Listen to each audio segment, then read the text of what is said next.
Hey everyone, Silent here. Welcome back to another video. Do you know how to AFK? What kind of question even is that? Don't you just leave your console, your controller, your keyboard, mouse, and PC behind and just go do something? Isn't that all AFK is, Silent? No. No, it is not. There's actually a lot more to AFKing than you might expect. Do you know how to AFK without crashing, burning, losing all of your progress, crashing the world, breaking the farm that you're AFKing at, or corrupting something? Maybe, maybe not. Keep on watching if you want to learn all the tips and tricks that come with properly AFKing. You can't just go AFK anywhere, and you can't just go AFK at any time. And you can't just go AFK without properly preparing, because otherwise you will get piss performance. And that is basically the point of this video. I will be telling you all the tips and tricks and everything that you can possibly know about how to properly AFK and not lose all of your progress, and how to back up your worlds, how to make your consoles stay on, and how to make your controllers stay on as well. This video is mainly for Minecraft players, but the information in this video can be easily adapted and applied to many other games very easily. I will cover the more specific or Minecraft specific things at the end of this video. Now the first thing that you need to do when going AFK is make sure that your console is not going to turn off. So on Xbox One, you just go down here on your guide, you go down to settings, you click all settings, and then once that loads, you go all the way down here to power and startup. It's the second option here, power mode and startup, and then literally the first thing here, click on that. It's either 1 hour of inactivity, it'll shut off after 6 hours, or the final option, do not turn off automatically. If you're planning on going AFK for a long time, definitely have that off. I just have that off anyway because sometimes I go do things. Anyway, if you are on PlayStation 4, you just go to settings, power save settings, and then set time until PS4 turns off. Pretty simple. If you're on a PC, then just Google search your operating system. So like Windows 10, how to make not auto shut off. Pretty simple there. I don't want to cover every single operating system. There are way too many of those.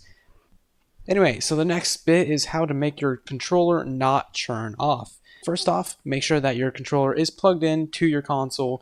On Xbox One, that is just using a micro USB cable into the top of your controller. You just plug that directly into your console. Make sure you take the batteries out of your console and set your controller in a safe place where it's not going to get sat on and no cats are going to barf on it.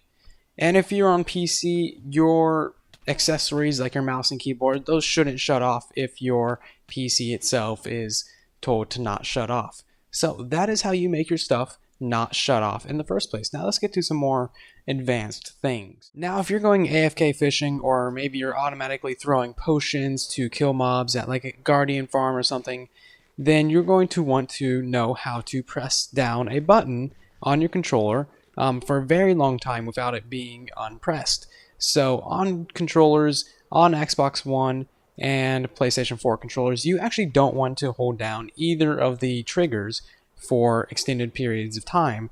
If you do, then they'll get all squeaky. Kind of like that. Very squeaky, and they'll get all loose, so you'll actually be damaging your controllers if you put a rubber band or some tape around the triggers to hold them down. So what I would suggest is going to controls and then remapping either your left or right triggers to be one of your bumpers, and that makes it so that you will be pressing down your butt or your bumpers for a very long time using a rubber band or something, and your bumpers are much more sturdy and stronger than your triggers are. They don't have as weak of springs in them. So for an Xbox One controller, you're going to want to put a rubber band around it, something like that. You're going to want a somewhat strong rubber band, nothing too terrible. Don't use tape or anything because the residue from that gets kind of gross. And on the PlayStation 4, you're going to want to wrap a rubber band, something like that. If you're on PC and you want to have Minecraft think that you're holding down like left click or right click or something, then I'm actually going to link you to an entirely different video by Exumavoid. Very good video, very helpful, and it actually uses a bit of a trick inside of Minecraft that makes it so that you actually don't need to press any buttons at all. Your mouse and keyboard are just sitting there perfectly normal, nothing on them, no weights or anything. It's just a trick inside of Minecraft. Anyway, so that's how you hold down your buttons if you're going AFK fishing or something. Before you even think about going AFK overnight, you should absolutely copy your world. You need to copy your world. That's mandatory. Otherwise, bullcrap could happen and you could lose a lot of progress or be just bad times can happen. So on console, it is pretty simple. Once you are in your load folder of your world, whichever world you want to copy, just press Y or something. It'll tell you down at the bottom of the screen what button to press. And then you want to go down to copy save, and it'll ask you if you want to. Just press yes. And then after you copy save, you will have 2 copies of the world. It'll be exact identical copies. I would suggest renaming one of them to have the date that you copied it. So like this one is my Let's Play world from 7/21/17. This one's from 7/17/17. And that's a lot of 7s. Yeah, so on and so forth. It's pretty simple, pretty easy. And also, when you are going AFK, absolutely, if you have copied your world, have autosave on. That way, if you're going AFK overnight, if you lose power or something, or if the game crashes, you don't lose all of your AFK progress. And yeah, that's pretty simple stuff, right? Also, you can't just go AFK anywhere. You want to make sure that you protect the entire area. And, light it up, make sure nothing's going to spawn.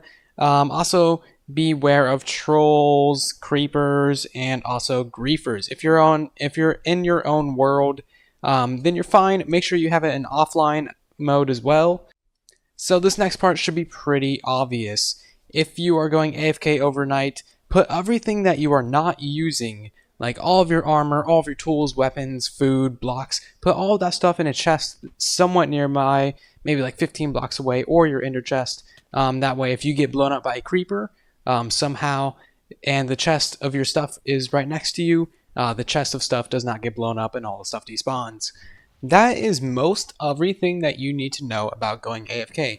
There's just a few more things, such as always do as much as you possibly can while you are AFK. If your player is just sitting there doing absolutely nothing, then that's bad. You don't want that. Set up an AFK fish farm there or something. Your players should be absolutely doing something if you're going AFK.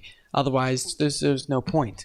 Also, set up as many automatic farms as you can. You always want to have at least 2 different farms. An iron farm, or like a crop farm, or a mob farm. Something you want to be doing as much as you can while you're AFK. That way it's the most effective AFK that you can get. And that is enough information to fill a book. Anyway, guys, thank you for watching this video. That is going to do it. Subscribe if you are new. Hit me up in the comment section with any questions, comments, or concerns. And also turn on notifications if you are a subscriber. That way you get notified of my 4 new videos a week. And I will see you guys in the next one. Thank you for watching. And then there was silence.